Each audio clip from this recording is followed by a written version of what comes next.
Hello, I am Dr. E. Srinivasa, working as an assistant professor in physics.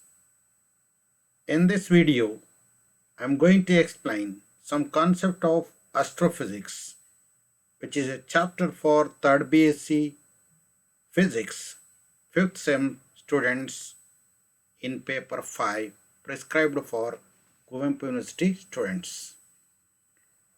The session number 39. The name of the paper is Atomic Physics, Spectroscopy, Lasers and Astrophysics. In this paper, astrophysics is one of the chapter. The learning objectives are explanation of HR diagram, calculation of mass, mean density, radius and temperature of the sun, derivation of the expression for internal temperature of a star in terms of temperature of the sun.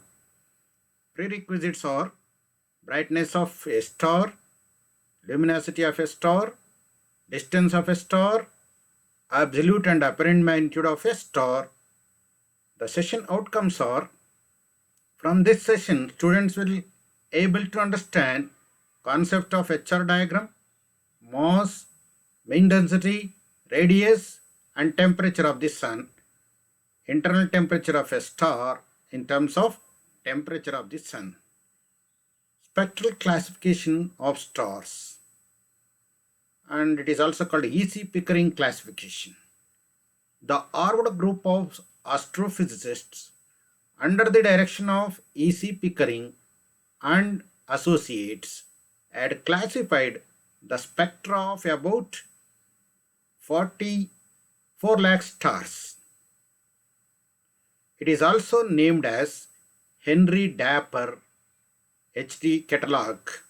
In the HD catalog, the letters A, B, etc. have been used to denote stars of different classes. Each class has again been subdivided into 10 subgroups by using a number after it. For example, the class B contains 10 subgroups from B0 to B9. Similarly, the A group is subdivided into A0 to A9, and then the next class A stars. The Harvard classification sequence can be written as O, B, A, F, G, F, M. Actually, it is I to low temperature sequence. That is, O class stars are high temperature stars, M class stars are low temperature stars. The main spectral features of the Harvard sequence is given in the following table. So this is the different spectral lines shows the different colors. Starting on also here the surface temperature of the stars drawn against wavelength and also colors. So in this y-axis, temperature or spectral classification are drawn against wavelength or spectral classification. So O class stars have higher temperature stars of about 35,000 Kelvin. Like that, O, B, A, F, G, etc. like this. So high temperature stars are O class stars and M class stars are low temperature stars about 3,500 Kelvin. So here the spectral classes, approximate temperature range, color and main absorption lines and examples of the stars are given in the table. So O class stars have temperature range of 30,000 to 50,000 Kelvin. They have color blue or violet. Main absorption lines are ionized helium and example are Mintaka. So B class stars have temperature ranges from 10,000 to 30,000 Kelvin. Their colors are blue, white. So main absorption lines are the neutral helium and the example is Rigel. Similarly, A stars, F stars, G, K, M, etc. So the M stars have temperature range 2500 to 3500 and the color red orange. The main absorption lines are titanium oxide and the example is Betelgeuse. These spectral classification can be easily remembered as "Oh, be a fine girl or guy, kiss me." Oh, be a fine girl or guy, kiss me. Like using this sentence, we can easily remember these spectral classifications. So this table gives more examples of a spectral classification. Spectral class OBA, F, G, K, M, L, T, etc.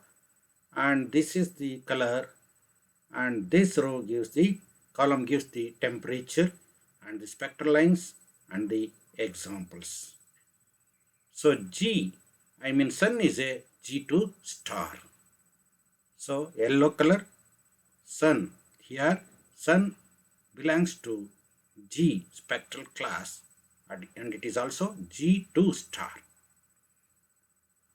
Hertzsprung-Russell diagram. Two astrophysicists, Hertzsprung and Russell, independently plotted the absolute magnitudes or luminosities of different stars against their spectral types or surface temperatures. The plot so obtained is called Hertzsprung-Russell diagram. Two astrophysicists, Hertzsprung and Russell, independently plotted the absolute magnitudes or luminosities of different stars against the spectral types or surface temperatures. The plot so obtained is called Hertzsprung-Russell diagram. From the HR diagram, it is found that almost 90% of the stars lie along a narrow and long band which runs diagonally from the top left corner to the bottom right corner, consisting of the hot O stars of surface temperature about 30,000 Kelvin to the lower right corner below, which contains the cool and faint red M stars are of surface temperatures about 3000 Kelvin. So well-known stars like our Sun, Sirius, Procyon, etc. belongs to this class. So from the HR diagram, it is found that almost 90% of the stars lie along a narrow and long band which runs diagonally from the top left corner, consisting of the hot O stars of surface temperature about 30,000 Kelvin to the lower right corner below, which contains the cool and faint M red stars. So this diagram shows how the stars are in the HR diagram. Here along y-axis there is a luminosity, and also along x-axis there is a surface temperature and also spectral classification O, B, A, F, G, K, M, etc. So luminosities and also the absolute magnitude versus surface temperature or spectral classification. The graph is drawn called HR. The diagram is drawn called HR diagram. So along the diagonal from top right to the bottom left corner, so there is an arrangement of the stars. This is called main sequence stars. About 90% of the stars lie along this main sequence. Here the luminosity is large, 10 to the power of 6, and mass 60 times the mass of the sun, 30 times of the mass of the sun. So mass of the sun goes on decreases along the diagonal. Here our sun is there, G, along the G there is a sun, G2 star, G having yellow color. So above this main sequence, on the top right, a large sized stars are there. They are subdivided into giants, subgains and also supergains. Gains, subgains and supergains. Below the main sequence stars, there are white dwarfs. White dwarfs. So this is how HR diagram can be drawn. Along the diagonal, there are main sequence stars. On the top right, there are three types of the stars: gains, subgains and supergains. Below the main sequence stars, there are white dwarfs. Apart from the main sequence, there are group of luminous stars which are found to occupy some definite areas both above and below the main sequence strip, as I explained in the last slide. Above the main sequence strip, there are three types of stars, namely supergains, gains and subgains. Their luminosity is large when compared to main sequence stars, although their surface temperatures are small.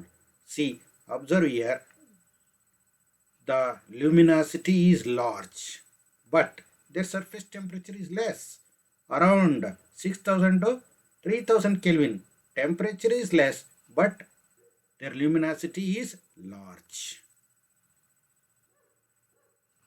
Next, below the main sequence strip, there are two types, namely subdwarfs and white dwarfs. White dwarfs are hot stars of lower luminosity. These stars have lower radius than compared to the sun, hence the name white dwarf. Below the main sequence strip, there are two types, namely subdwarf and white dwarf. White dwarfs are hot stars of lower luminosity. Their luminosity is less, but their surface temperature is large. These stars have lower radius than compared to the sun, hence the name white dwarfs. See, in this diagram, these are the white dwarfs. Their luminosity is less, but their surface temperature is large, in the range 30,000 to 10,000 Kelvin. Temperature is large, but their luminosity is less.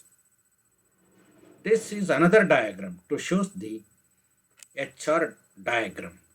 Here, absolute luminosity or absolute magnitude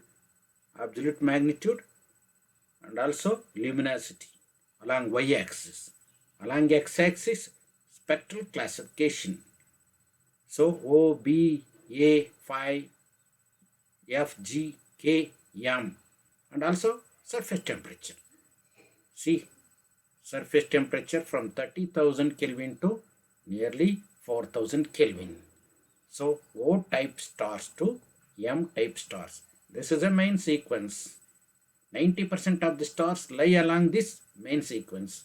Here our sun is present.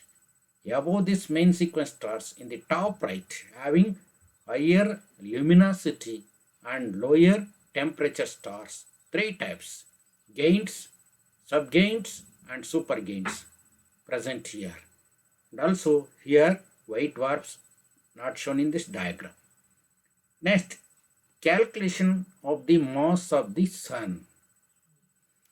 So because of the gravitational attraction of our sun for the earth is the centripetal for the earth, the centripetal force causing the earth's circular motion around the sun. So the gravitational force between the sun and the earth provides the necessary centripetal force for the earth revolving around its orbit. So we can use the Newton's law of universal gravitation to find the mass of the sun without visiting the sun. So here two forces balance. One is gravitational force between the sun and the earth, and the another one centripetal force. So the gravitational force between the sun and the earth provides the necessary centripetal force for the earth. Hence, the gravitational force is equal to centripetal force. The gravitational force is given by gmm by r square, and the centripetal force is given by m square by r, where g is the gravitational constant and m is the mass of the earth. Small m is the mass of the earth, capital M is the mass of the sun, and r is the distance between the sun and the earth. V is the velocity of the earth in its orbit. The equation can be rearranged to solve for the mass of the sun, capital M, by cancelling the mass of the earth. Here small m get cancelled. And small r and 1r get cancelled. Equate for m will get r v square. M is cancelled, r is there, v square is there. So capital M is equal to r v square by g, and small m is also get cancelled. The value of g, we are all know that it is a universal gravitation constant. Its value is 6.67 into 10 power minus 11 Newton meter square per kg square, wherein is the newtons.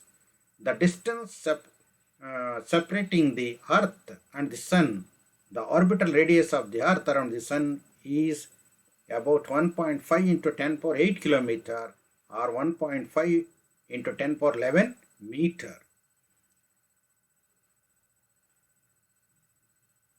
The calculation of the mass of the sun continues. The earth's velocity around the sun is just the total distance travelled divided by the time required for the earth to make one complete orbit around the sun. So t is the time period.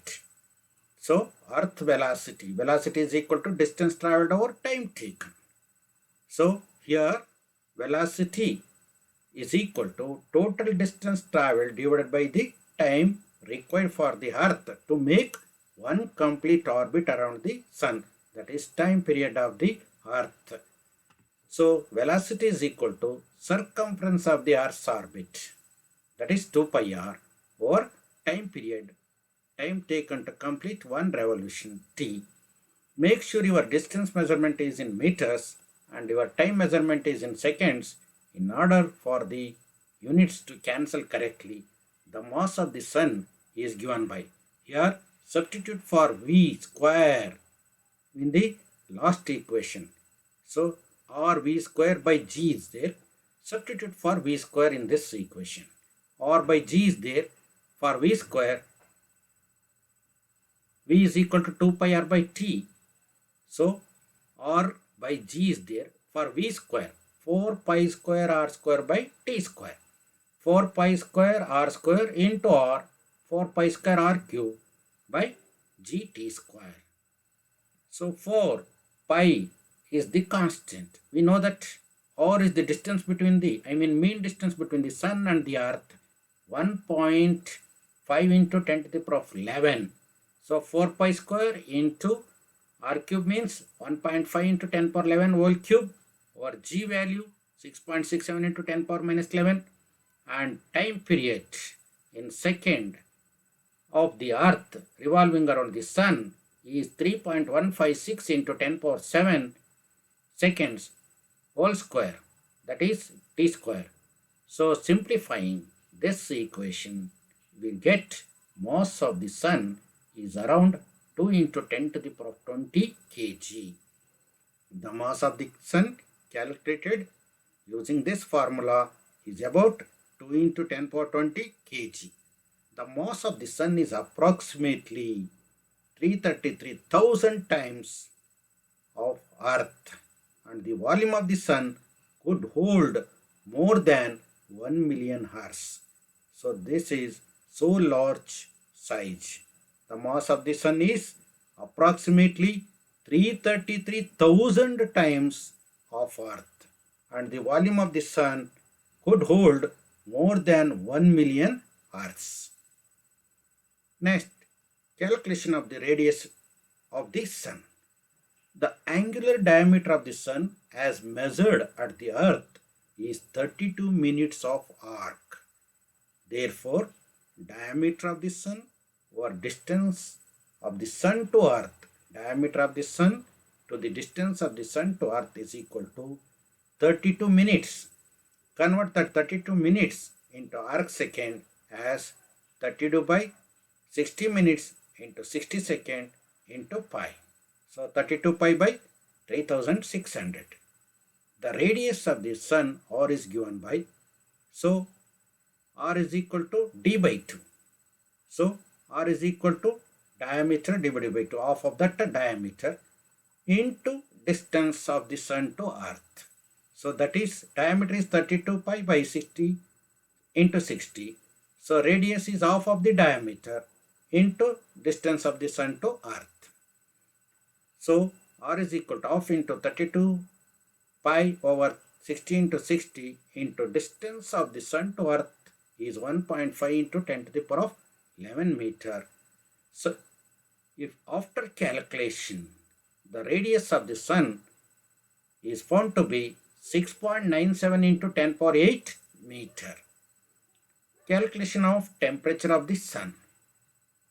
Assuming the sun is black body with effective temperature T, we have from Stephen's law, the expression for luminosity can be written as L is equal to 4 pi r square sigma T to the power of 4. So amount of energy emitted per second per unit area is called intensity, and the luminosity is amount of energy emitted per second. So L is equal to sigma A T to the power of 4. So area is 4 pi r square. So L is equal to 4 pi r square sigma T to the power of 4, where 4 pi r square represents the surface area of the star of radius capital R, sigma is the Stephen's constant. So equate for temperature. T to the power of 4 is equal to L by 4 pi r square sigma. So T is equal to L by 4 pi sigma r square whole to the power of 1 by 4. But luminosity for sun is 3.84 into 10 power 26 joule. Stephen's constant sigma is equal to 5.67 into 10 power minus 8 watt per meter square per Kelvin to the power of 4, and R is equal to 6.97 into 10 to the power of 8 kilometer. This is, so substitute all the values. R value is 6.97 into 10 power 8 meter. Substitute all the values and simplify, we get the surface temperature of the sun is around 5800 Kelvin. Substitute all the values in this equation. After simplification, we'll get the surface temperature is around 5800 Kelvin. Calculation of mean density of the sun. We know that mass of the star is given by 4 by 3 pi r cube rho, because mass is equal to volume into density. The volume of the sun is given by 4 by 3 pi r cube, because sun is spherical in shape. The volume of the sphere is 4 by 3 pi r cube into density. Mass is equal to volume into density, where rho is the mean density. Therefore, the density of the star is given by, equate for density, we'll get rho is equal to 3m by 4 pi r cube. Rho is equal to 3m by 4 pi r cube. Substituting all the values and simplifying, we get the mean density of the sun is equal to 1.41 into 10 cube kg per meter cube. So the sun is an average star or average density star. The value of mean density of the sun is nearly 1.41 into 10 cube kg per meter cube. Expression for internal temperature of star. This is very important. Dear students, we know that a contracting star radiates energy just like a black body and loses energy obeying Stephen-Boltzmann's law, because sun radiates all types of electromagnetic radiation like black body. So we assume that sun has a perfectly black body, and according to the Stephen-Boltzmann's law for perfectly black body, E is equal to sigma T to the power of 4. Energy emitted per second per unit area is given by E is equal to sigma T to the power of 4. To uphold the law of conservation of energy, half of the loss in potential energy U of the star is gained by the star itself in the form of kinetic energy K, and the remaining half of the energy is lost by radiation. Therefore, kinetic energy is equal to potential energy by 2, that is half of potential energy. According to kinetic theory of gases, the energy of the interior gas is given by K is equal to 3 by 2 NKT average. Call this as equation number 2, where N is the number of gas particles, K is Boltzmann's constant, and T average is the average temperature of the entire stellar matter. Internal temperature of a star continues. Let M is the mass of each gas particle and capital M is the mass of entire star, then N is equal to the total number of particles contained in the star is given by capital M by small m, where capital M is the mass of each gas particle and capital M is the mass of the entire star. So mass of the entire star over mass of each particle gives the number of particles contained in the star. So therefore, the equation 2 becomes the kinetic energy K is equal to 3 by 2 N. For N, M by M. Substitute M by M, K, T average. Call this as equation number 3. According to Virial theorem, the kinetic energy K is equal to the total thermal energy of the star and is given by K is equal to 3 gm square by 8R. This is equation number 4. Comparing equations 3 and 4. Kinetic energy is equal to 3 by 2 M by M KT average and K is equal to 3 gm square by 8R. We will get average temperature of the star is equal to GMM by 4KR. From this equation, we can see that average temperature is directly proportional to mass of the star and inversely proportional to radius of the star. If mu is the mean molecular weight in terms of atomic mass of hydrogen, so mH is equal to 1.67 into 10 power minus 27 kg, that is mass of the hydrogen, then m is equal to mu into mH, where mu is the mean molecular weight. Substitute for m in this equation. M is equal to mu into mH. We will get average temperature T average is equal to Gm.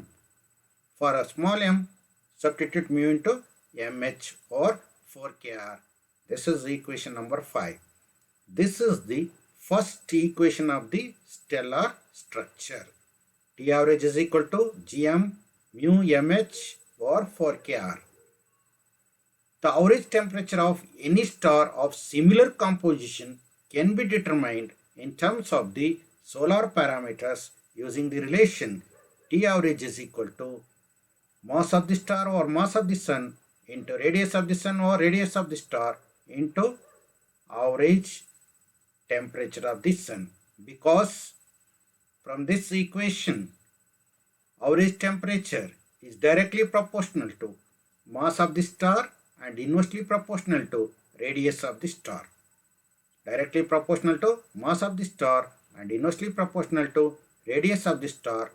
So we can easily, by knowing the mass of the sun and radius of the sun, surface temperature of the sun, we can easily calculate the average temperature of the star.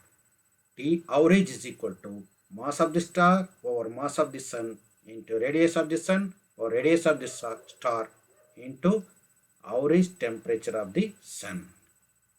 Let T of R be the internal temperature of the sun at a distance or from the center. Let Tc is equal to core temperature. According to the linear star model, the internal temperature of the star at any point from the center is given by T of R is equal to Tc, core temperature, into 1 minus small r over capital R, where small r is the distance of the point from the center and capital R is the radius of the star. So T of R is equal to Tc into 1 minus small r by capital R. Here Tc is equal to T average at the center of the star and small r is equal to capital R at the surface. Using this relation, we can determine the internal temperature of any star. These are the books I have used for the references. Thank you for watching.